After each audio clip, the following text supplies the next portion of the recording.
Sure you will. Brilliant. Thank you all so much for coming in. Best of luck. It sounds great. And The Time Traveller's Wife, the musical, opens at the Apollo Theatre in London in October. So we'll whiz forward to the autumn.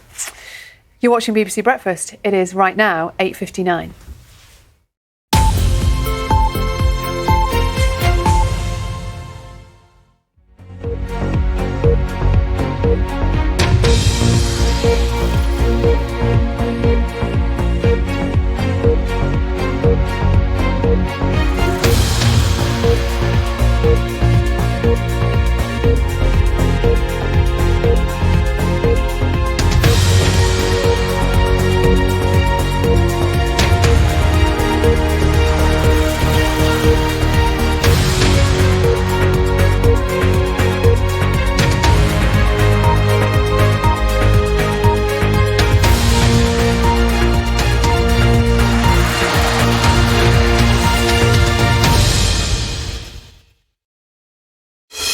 BBC Radio 5 Live. The voice of the UK. Nicky Campbell. Listen on BBC Sounds and watch on iPlayer.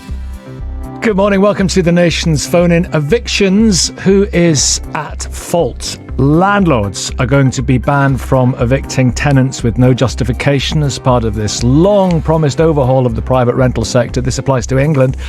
They've already banned no-fault evictions in Scotland and Northern Ireland. So legislation in Parliament today will see no-fault evictions abolished and will stop landlords banning those claiming benefits, and also that people will be allowed to have pets as well. But will the road to rental reform be paved with unintended consequences? No-fault evictions, more stringent tests in the first place, a higher bar, more difficult to rent. The legislation also means it's going to be easier to boot out those who are disruptive and display antisocial behaviour. How do you define antisocial behaviour? It's in the eye of the beholder or the eye of the leaseholder. Wild dogs, feral kids, damaged furniture, soiled carpets. One person's antisocial behaviour, another's full-on frantic, fun-filled family life. So there are around 11 million tenants, 2 million landlords in England specifically. Last time we discussed it, I think most of them got in touch with us. It's a fundamental issue at the heart of people's lives. We'd love to hear from you. Renter, landlord, room for everyone, evictions. Who's at fault? This is BBC Radio 5 Live. Call free 08085 909 693. Text 85058. Text will be charged at your standard message rate. Visit bbc.co.uk/5live terms for our terms of use. And we've got the news. Here's Bethan Holmes. Thanks, Nicky. Landlords will be banned from evicting tenants with no justification as part of a long-promised overhaul of the private rental sector in England. New legislation will abolish so-called no-fault evictions. Labour leader Sir Keir Starmer says it's a step in the right direction, but says the underlying issue is that we need to build more houses.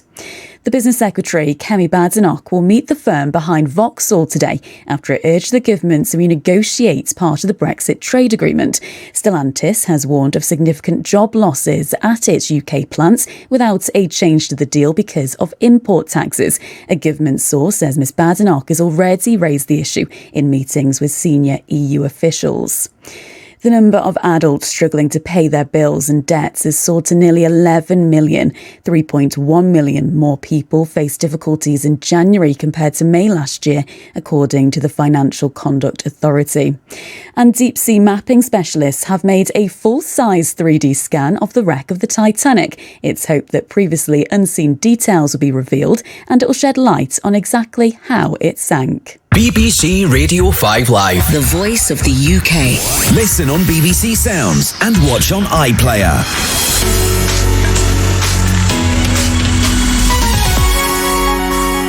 So, the Renters Reform Bill. Now, if you're a landlord and you're worried about getting rid of Section 21, no-fault evictions, having to prove why someone should be evicted, maybe you've been stung by antisocial behaviour before, once bitten, twice shy. How do you feel about this? If you're a renter, do these reforms give you more confidence as well, more safety, more security? Maybe something has gone wrong and you've been frightened to report it. Maybe you have children or a pet and have struggled to find an available property, and you can't turn people down now according to this legislation if they're on benefits too. That's another interesting aspect to this. All this applies to England, of course. I just took the three at the top of the text console, but we're also hearing a lot from landlords this morning. And that's what we're all about. So get in touch, 08085 909 693, and text us on 85058. It's 9:34.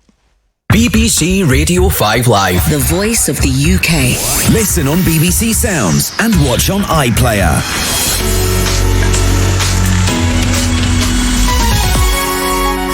And here is the news from Bethan Holmes. Thanks, Nicky. Landlords in England will be banned from evicting tenants with no justification. The government's shake-up of the private rental sector will also strengthen the right for landlords to repossess properties from antisocial tenants. Labour leader Sir Keir Starmer says it's a step in the right direction, but says the underlying issue is that we need to build more houses. The Business Secretary, Kemi Badenoch, is meeting the firm behind Vauxhall, Peugeot, Citroën and Fiat later after the company urged the government to renegotiate part of the Brexit trade agreement to avoid job losses in the UK. Stellantis says from next year it'll face EU import taxes on electric cars. The number of people struggling to pay their bills and debts has risen by nearly 40%. The Financial Conduct Authority says around 11 million people were having difficulties in January, compared with just under 8 million in May last year. And ministers have announced that single bus fares in parts of England outside of London will continue to be limited to £2 until the end of October.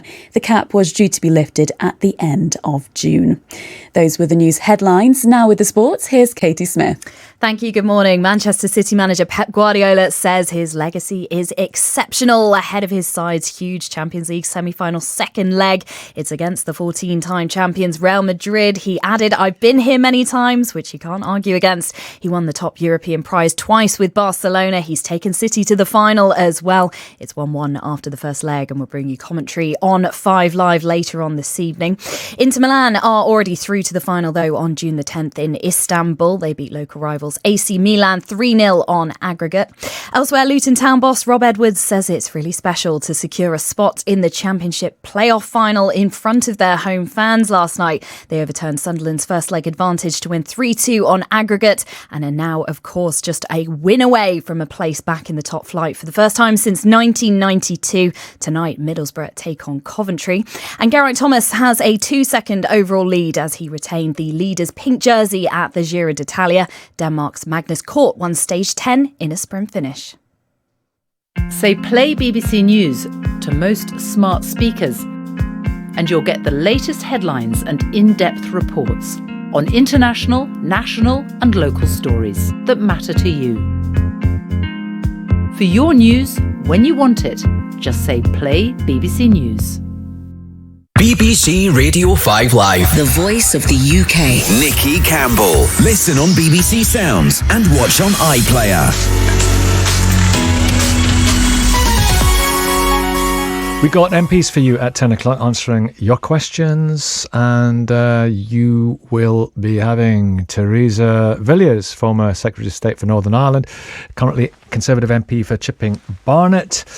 She was also at DEFRA as well, and she was a rail minister too. So plenty in there. Helen Hayes, Labour MP for Dulwich and West Norwood, Shadow Children and Early Years Minister, and Sarah Olney, the Liberal Democrat MP for Richmond Park, Treasury and Business spokesman for that party. So let me see on the agenda. Well, renting, housing, immigration, Brexit, SATs, cheese sandwiches. I'll explain more on that later on. You maybe know the story. Anything you want to ask, get your questions in now. 08085 909 693 and text 85058. This is BBC Radio 5 Live. Call free 08085 909 693. Text 85058. Text will be charged at your standard message rate. Visit bbc.co.uk/5live terms for our terms of use. So loads of texts, as I say, from renters, but also landlords. And just for the sake of that balance, as a former landlord who is taken to the brink of bankruptcy by a rogue tenant, Reform is desperately needed. Regulation is weighted in tenants' favour after 16 months of non-payment of rent and ignoring a court order. I had to pay to have her physically removed. Let me just say to people, thanks for watching on BBC Two and BBC News. We're about to get coverage of the Home Affairs Select Committee talking about policing of the coronation on BBC Two and BBC News now. But stick with us on 5 Live, BBC Sounds for the next hour. Questions to our 3 MPs who will be with us. And you can ask them just whatever you want.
Live from London, this is BBC News. I'm Lucy Gray. Now, the arrest of anti-monarchy protesters at King Charles's coronation is about to be scrutinised by a committee of MPs. We'll cross straight to Westminster when that gets going. But first, let's remind you of what happened. On the day of the coronation, some protests took place across London, including this one, organised by the anti-monarchy group Republic.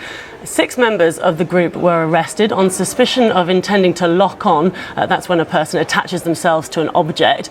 And such protests have been successful in causing disruption in London lately.